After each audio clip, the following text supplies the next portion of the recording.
Good morning friends, চলে এসেছি নতুন আর একটা ভিডিও নিয়ে। আচ্ছা, উইসকাস মিওর মতো আর এক ধরনের ওয়েট ফুড আসে, সেটা হলো সেবা। দেখতেই পাচ্ছেন সেবা কিটেনের আছে, সেবা অ্যাডাল্টের, আরও অনেক ফ্লেভার আছে।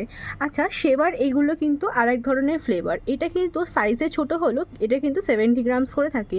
এটা নাকি ভীষণই টেস্টি হয় খেতে। অবশ্য আমরা তো কেউ ট্রাই করিনি, কিন্তু কাস্টমারের রিভিউ নাকি এগুলো নাকি খুবই সুন্দর খেতে হয়। আচ্ছা, এগুলো খাওয়ানোর টেকনিকটা তো আপনাদেরকে আমরা আগেই বলেছি।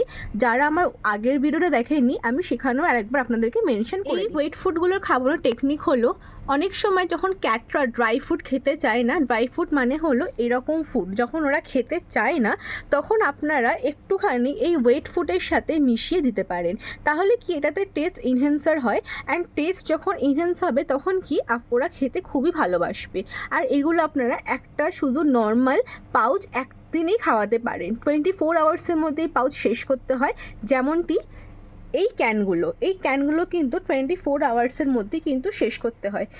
চলে যাই ডগ ট্রিটসে। আজকের আমি পাপ্পি ট্রিটস নিয়ে একটু কথা বলবো। অনেকদিন ধরে আমি বলেছিলাম কি পাপ্পি ট্রিটস নিয়ে কথা বলবো, আজকে তাহলে সেই টাইমটা চলেই এসেছে। তাহলে আপনাদের সাথে শেয়ার করে দিই। দেখুন, অ্যাডাল্ট হবার আগে অবধি তোরা সবাই পাপ্পি থাকে। এবার আমরা কি পাপ্পিদেরকে সব রকমের ট্রিটস দিতে পারি না। স্পেসিফিক যেগুলোতে পাপ্পি বলে লেখা থাকে আমরা সেইগুলো দিতে পারি, কারণ পাপ্পি ট্রিটস একটু নরম হয় আর খেতে একটু বেশি ফ্লেভারফুল হয়। হ্যাঁ, অ্যাডাল্টের ফুডও হয়, কিন্তু অ্যাডাল্টের যে ট্রিটসটা সেটা কিন্তু একটু শক্ত হয়। এই যে পাপ্পি লেখা আছে, এইটা আপনি খাওয়াতে পারেন। তার সাথে আপনারা এরকম ট্রিটসও খাওয়াতে পারেন, এই ট্রিটটাও খাওয়াতে পারেন। দেখছেন এখানে পাপ্পি লেখা।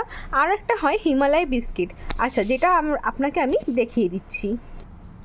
দেখুন, হিমালয়ের যে বিস্কিটটা সেটাও কিন্তু পাপ্পি আর অ্যাডাল্ট ফর্ম দুটোই কিন্তু আসে।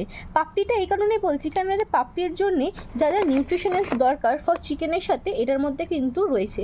আচ্ছা, কেউ যদি পেডিগ্রি খাওয়াতে চান তাহলে আমি বলে রাখি, পেডিগ্রিটা আপনারা প্লিজ খাওয়াবেন না, একটু পারলে অ্যাভয়েডই করবেন।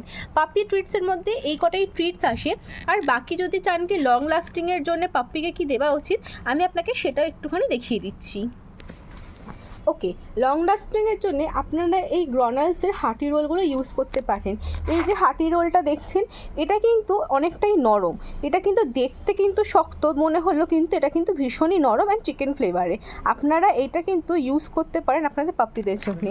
পরের দিন আরও অনেক ট্রিটস নিয়ে কথা বলবো, কোনটা হার্ড ট্রিটস, কোনটা বেশিক্ষণ চলে, কোনটা কম সময় চলে, আপনাদের আমি সবকটাই শেয়ার করব। যদি ভিডিওটা ভালো লেগে থাকে একটা লাইক সাবস্ক্রাইব করে দেবেন। আশা করছি, আমি জানি অনেক দিন ধরে ভিডিওটা দেওয়া হচ্ছে না, লং ভিডিও শর্টস ভিডিও দিচ্ছি। যদি কোনো ভুল ত্রুটি হয়ে থাকে দয়া করে ক্ষমা করে দেবেন, আর একটু লাইক অ্যান্ড সাবস্ক্রাইব করে দেবেন। Thank you so much.